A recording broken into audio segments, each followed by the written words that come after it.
Hey everyone, welcome back. Thanks for joining us. Today we've got a brand new story to share with you. So let's begin. Ethan's face when I got home said everything. That tight-lipped, wounded look that just sunk my stomach. Playing truth or dare at Sarah's had gone sideways big time. You know how it is with truth, though, right? We all tiptoe around it, hide bits and pieces, hoping no one really sees the whole messy thing. But the truth? It's like water finding a crack. It always gets out. Mine just exploded in the worst possible way. Reckless doesn't even cover it. Stupid feels more accurate. Usually, when your life takes a nosedive because of some big secret, there's this huge dramatic event, right? Like a movie scene where everyone gasps. But mine? It was almost casual. Too casual to believe. Yet the weight of it just shattered everything. I'm Clara, by the way. 27 years old, obsessed with plants. And I was married to Ethan. Honestly, the guy was incredible, like genuinely the best person I'd ever met. He had all the good stuff, none of the usual annoying baggage. Seriously handsome, the kind of looks that made people do a double take. Tall with this easy charm, like sunshine in the morning. And the best part? He was just so damn kind. Strong too, though. He'd have my back in a heartbeat, no questions asked. I trusted him with everything. Ethan loved me, deeply, and he showed it all the time. When we first got together, my parents were driving me nuts about my career. Being a botanist? To them, it was a hobby, not a real job. They wanted the whole doctor, lawyer, engineer thing for me. But Ethan? He just got it. He saw something in me I didn't even see myself. He's the one who pushed me to open my flower shop. The first few months were brutal, but I figured it out eventually. Truthfully, that shop only stayed afloat because of him. He was my biggest cheerleader, badgering his work buddies to buy flowers for their desks, for their girlfriends, for their wives. He even made sure I was the florist for all their weddings. He took my silly little dream and turned it into something real. He's the one who finally got my parents to chill out.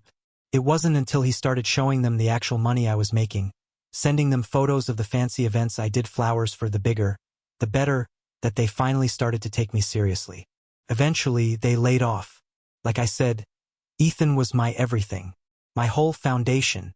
But I guess we're all a bit messed up inside, because even with all that Ethan did, I couldn't shake the few things he didn't. Cooking? Nope, not his thing. He'd do anything for me, anything except step foot in the kitchen. I tried teaching him, believe me, but he always had some important thing to do. And yeah, he was busy. He'd just gotten a promotion, had a ton of responsibility. I understood that. But even with the crazy hours, he always picked up my calls. Always. If I needed him, he'd drop whatever he was doing and be there. Eventually, the workload got heavier, meaning late nights, even overnighters at the office. That's where things started to get rocky for us. I hate sleeping alone. Yeah, I know, grown woman scared of the dark. Pathetic, right? But looking back, that's when the cracks really started to show. I was miserable when Ethan told me he wouldn't be around as much. I begged him to try and come home every night, but he just couldn't promise it. So I was unhappy, but what could I do? Since being alone freaked me out, I decided to stay at my parents' place. Same city, so it wasn't a huge deal. My mom teased me about still being scared of the dark, but I didn't care. I could still run my shop from there. Besides, it was only supposed to be for a week, maybe. The only downside was sharing a room with my disaster of a younger brother. Still, I kept telling myself just a few days a week, tops. Those few days, though, they changed everything. The morning after I moved back in, I woke up to this incredible smell coming from the kitchen. Food is my weakness. I always joke that the three things I love most are Ethan, flowers, and a really good meal. So, naturally, I went to investigate. And that's when I walked into a surprise. Standing at the stove was this guy I'd never seen before. Average height, but with this easygoing humor that just lit up the room. I asked him who he was, genuinely baffled by this stranger in my mom's kitchen. He looked at me like I was the one who didn't belong and asked the same thing right back. We were in the middle of this weird little standoff when my dad walked in, looking amused. He laughed and introduced the guy as Leo, the chef they'd hired because they were getting too old to cook for themselves. I sat down, but there was this weird little tension between Leo and me. Still, I ate the breakfast he made before heading to work. Later that day, Ethan called me at the shop, just to say hi. He said he missed me. It was nice to hear, but he couldn't stay on the phone long. Work was calling. Our conversation was over as quick as it started. When I got home early that evening, dinner was already waiting, courtesy of Leo. I saw him setting the table as I walked in. He said hi, and I mumbled something back, not exactly overflowing with enthusiasm. Went to my room to change into something comfy before joining my parents. The second the food hit my tongue, wow, it was like walking on clouds. Seriously incredible. I couldn't help but say something out loud, and everyone laughed at me. Over the next few days, I'd see Leo in the mornings before work and in the evenings when I got back. Slowly, I started to warm up to him. The weekend finally rolled around, and I was actually looking forward to going home. But then Ethan called. He wouldn't be home that weekend either. Just one more week, he said. I wasn't thrilled, but he promised he'd make it up to me, offered me the moon and stars. I could tell he really wanted to come home, but something was holding him back. Feeling deflated, I told him he owed me big time and he agreed. So I started unpacking. My brother wasn't exactly thrilled I was staying longer. Wanted his privacy back. Couldn't blame him, really. I wished I could be like him, valuing alone time. But nope, not me. The next morning, I woke up feeling bleh. So I decided to skip work.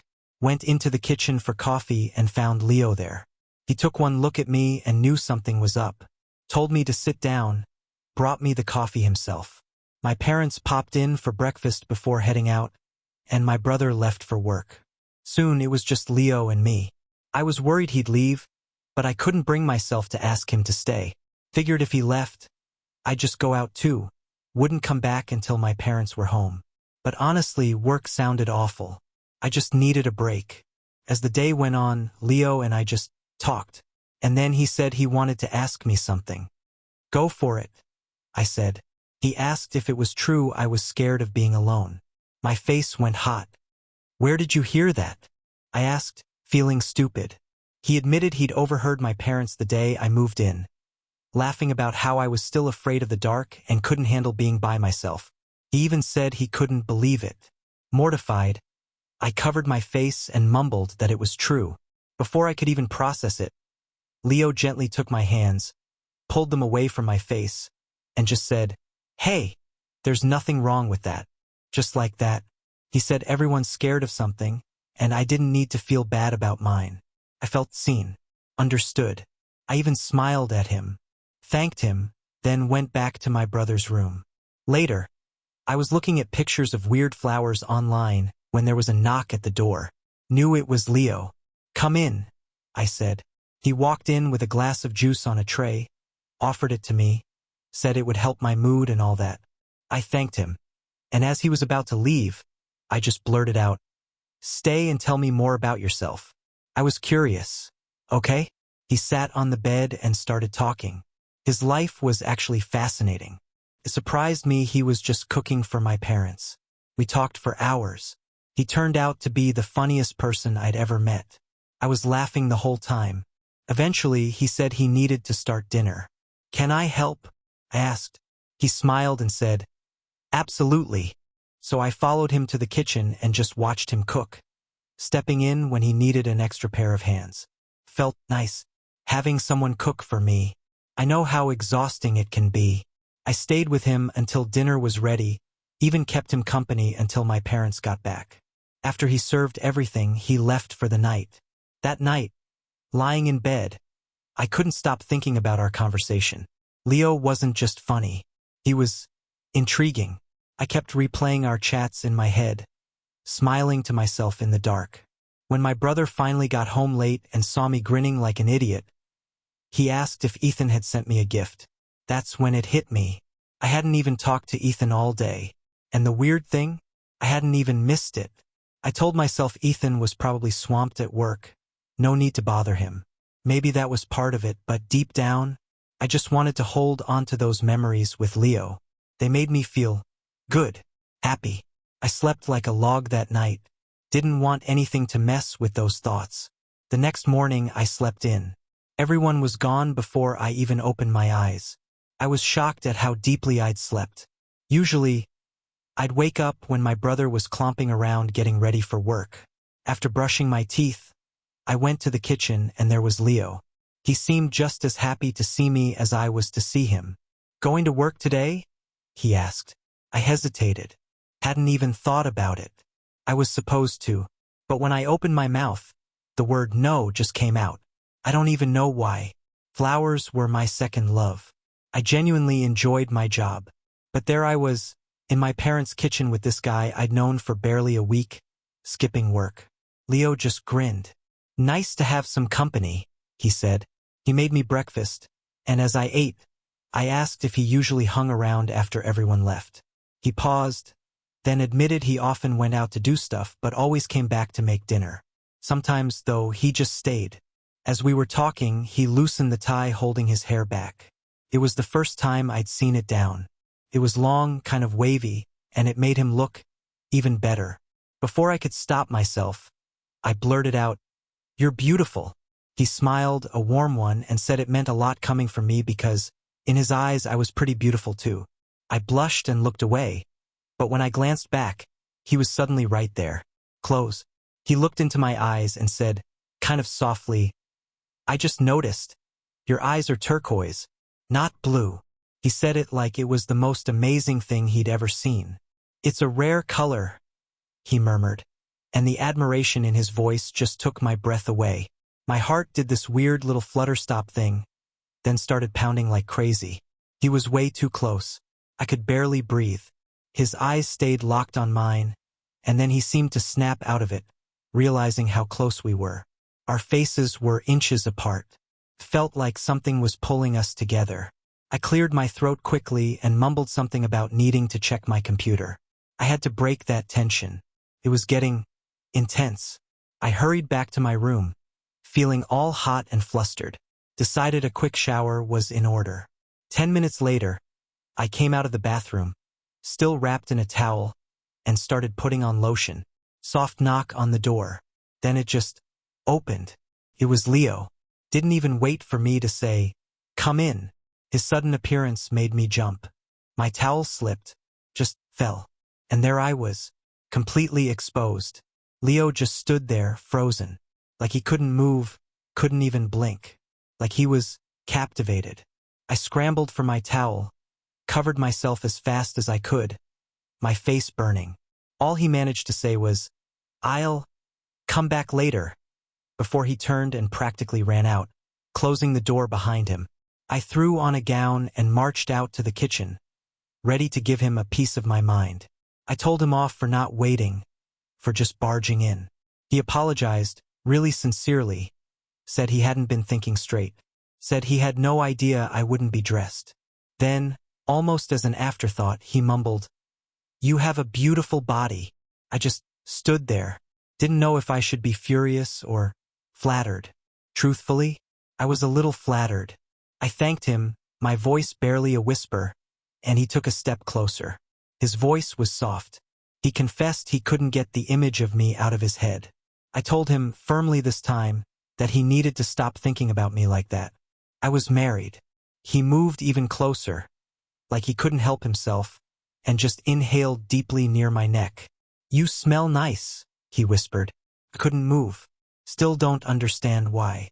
When I finally asked what he was doing, he just said, "I don't know," said he was just going with what he felt.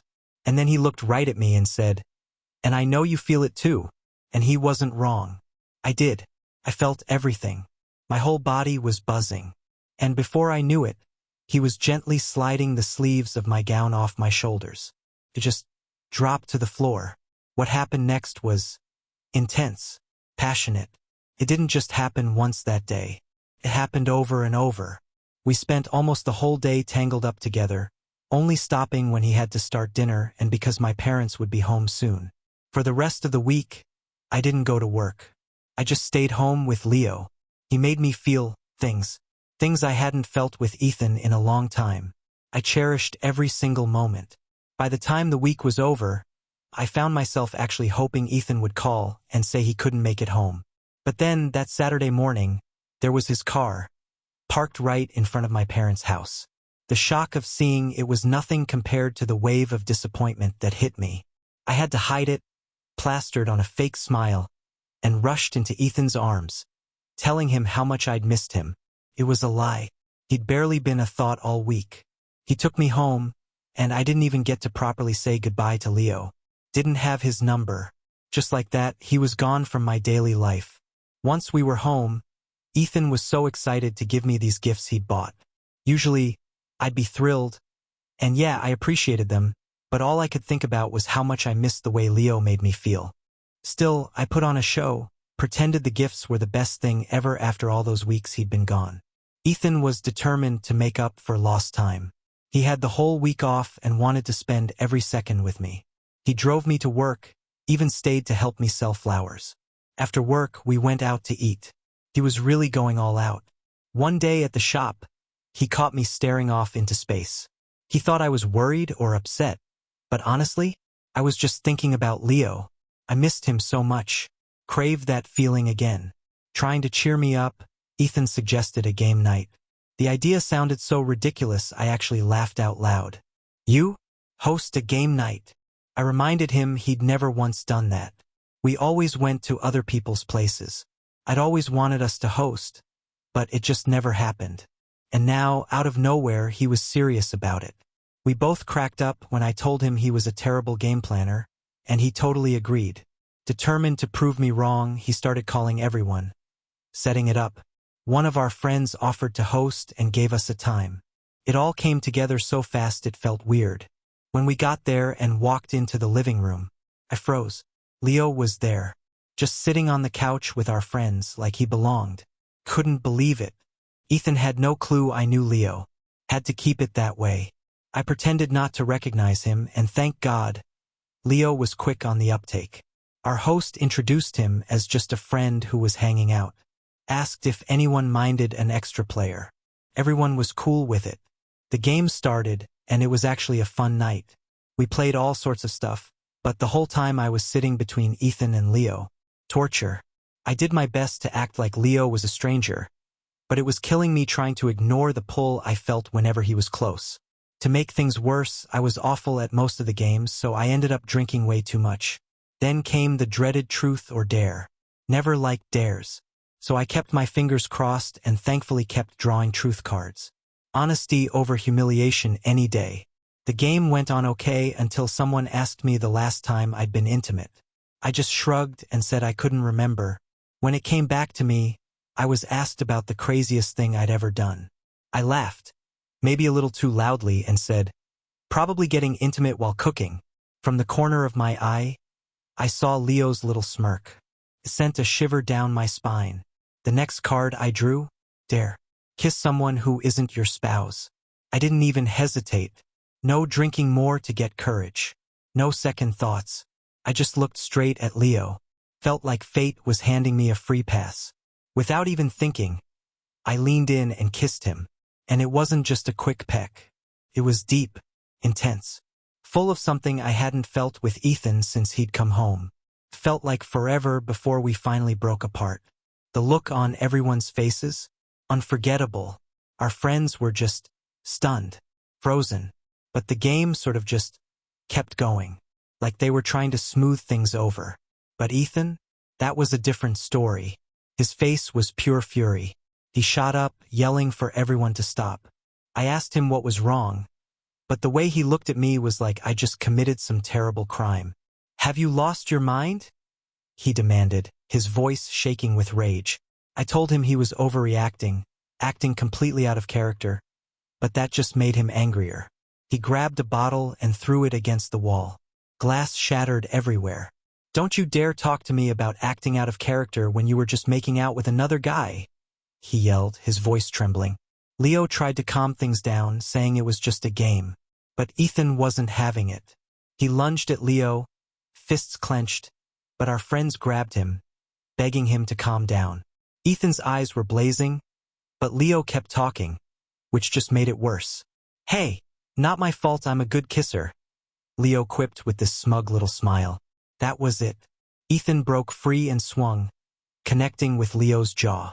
Our friends had to physically restrain Ethan again, trying to stop things from getting even uglier. Frustration all over his face. Ethan just declared, "Game over." His voice was low and sharp as he told me to get up. We were leaving. He practically stormed out the door before I could even stand up. I glanced at Leo, who was holding his jaw, before hurrying after Ethan. Leo gave me this little sideways smile, the naughtiest grin I'd ever seen. Made me blush even with all the chaos. Once we got home, I barely had my shoes off before Ethan was right in front of me, his face hard. "Who is Leo to you?" he demanded, his voice ice cold. My heart did a weird little jump. Before I could even think of an answer, he kept going. "In all the years we've been married, when have we ever kissed like that? Or, in the kitchen while cooking?" He practically spat out the last part. "That's never happened between us. So who the hell was it with?" My stomach just dropped. That passionate kitchen moment? That was all Leo. I froze. I could have lied, said I was just joking, trying to be cool. But my brain was moving too slow, all tangled up in fear and guilt. I couldn't say anything. Ethan's voice got louder. "Have you cheated on me?" I finally managed to squeak out a no, and accused him of blowing things out of proportion. "Overreacting," he shouted. "I'm not stupid, Clara. You kissed that man like you wanted him right there and then. Like if no one was around, you'd have gone wild with him." He shook his head, looking so angry and hurt. "You must know him from somewhere. I saw the way you looked at him, the way he looked at you. It was like you had some kind of connection." I was just stunned. He kept going, pointing out how distant I'd been since he got back. How out of it I seemed whenever we were together. He demanded I be honest. I kept denying it, saying there was nothing between me and Leo. "You're lying," Ethan snapped. "I know something's going on. I can feel it." He started pacing, getting more and more agitated. Then, without another word, he just stormed out, slamming the door so hard the whole house shook. That night was a mess. Fear, guilt, maybe the leftover alcohol. Everything just felt like it was spinning out of control. I turned on every light, trying to chase away the darkness and the awful loneliness that was just crushing me. I curled up under a blanket, shaking, and cried until I couldn't anymore. When Ethan finally came back early the next morning, he looked terrible. Bruised, cut up, and still drunk. My worry for him just took over everything else. I rushed over, asking what had happened. But he just shoved my hands away, wouldn't even let me touch him. Without a word, he just went to the bathroom, leaving me standing there, feeling completely broken and confused. Later, I found out he'd gone back to Sarah's to confront Leo. Things got ugly fast. Apparently, Leo had been a real jerk, bragging about how he'd made me feel loved. They ended up fighting. Leo even had the nerve to tell Ethan that if he'd been around more, if he'd, then I wouldn't have strayed. The shame and guilt were just unbearable. I wanted the floor to swallow me whole. When Ethan came home, he still didn't say a word. Weeks went by, and he just ignored me. It's been about 2 months since that awful game night. Ethan hasn't spoken to me since that morning. He sleeps in the living room now, avoids me like the plague, won't even eat the food I make. It's like he's living with someone he sees as a threat. I've tried apologizing, begging him to listen, but he just puts on his headphones or walks away. He's been gone more and more, and every time he leaves, I'm terrified he won't come back, that he'll just leave me behind one day. One day, I was practically on my knees, begging him to just talk to me. He just went to take a shower. When he came out, I was still there, pleading. He didn't say a thing, just got dressed, walked out, got in his car, and drove off. That day, he looked so furious I really thought he was gone for good. But he came back later that night. I thought maybe, just maybe, he was worried about me being alone. But nope. He just walked past me, packed a bag, and headed for the door. When I asked where he was going, he didn't even look at me. Spent that night alone like so many others with the nightmares. But I refused to leave. Leaving was what got me into this mess. My life just started falling apart. Ethan was barely ever home. All our friends knew what had happened. Most of them just disappeared. His whole office stopped buying flowers from my shop. Business tanked. Then, one night, he came home and handed me 2 pieces of paper. Divorce papers. And a notice saying I had to start paying this ridiculous rent to stay in the house, or get out. The house was his, yeah. But he knew I couldn't afford that. Felt cruel. Deliberate. And maybe I deserved it. In the end, he forced me out. My business is dying. My marriage is over. I'm completely lost. Ethan's moved on, but I have no clue how. I can't even go to my parents. They're ashamed. Ashamed I did this under their roof. I'm the black sheep now. The humiliation is crushing. I don't see a way out. No redemption. No future. My life is just ruined. Had to pack everything and move it to the back of my flower shop. It's the only place I have left. I'm lost, confused, and my life is a total disaster. Thanks for watching. If you enjoyed this video, don't forget to like, comment, and subscribe for more stories like this. See you next time.